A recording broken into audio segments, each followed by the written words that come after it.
Les enfants non vaccinés selon le calendrier national d'orthophonie seront identifiés puis récupérés avec des parasites à l'organisation, supplémentation à la vitamine A. Muganga Thaddée Ndikumana amenyesha kandi mu ntumbero yo guhimbaza indwi yahariwe amagara meza ku bavyeyi n'ibibondo somene meramfa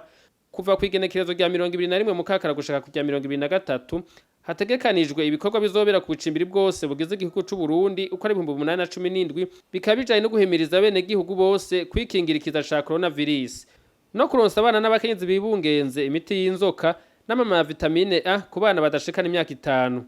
Ivyo navyo twageze kubera iki kare abene gihugu bantu bagenda ku mafuziro ubu twashatse kubegereza igikorwa bazobasanga rero ubucimbiri abamenyesha kiyago nibo dushaka guha ico gikorwa kugira baradufasha kuvura indwara ya malaria uye n'ibi byo gutanga ibintu by'inzoka gutanga amama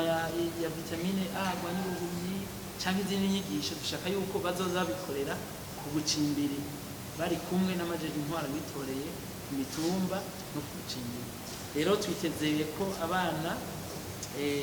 bari munsi y'imyaka 15 bazoronswa ikini cha rubindazole kivura inzoka bagera ku miliyoni 4 n'ibihumbi 708 n'amajana 626 hamwe n'abafasoni bibungenze imbangirinza amezi 3 bashika ku bihumbi 297 n'amajana 816 tukitega kandi yuko ubwo bucimbiri mitumba no bucimbiri hazoronswa abana bari munsi y'imyaka 5 amama ya vitamine A abakingi ubuhumyi bashika umuriyoni n'amajana 823 n'amajana 825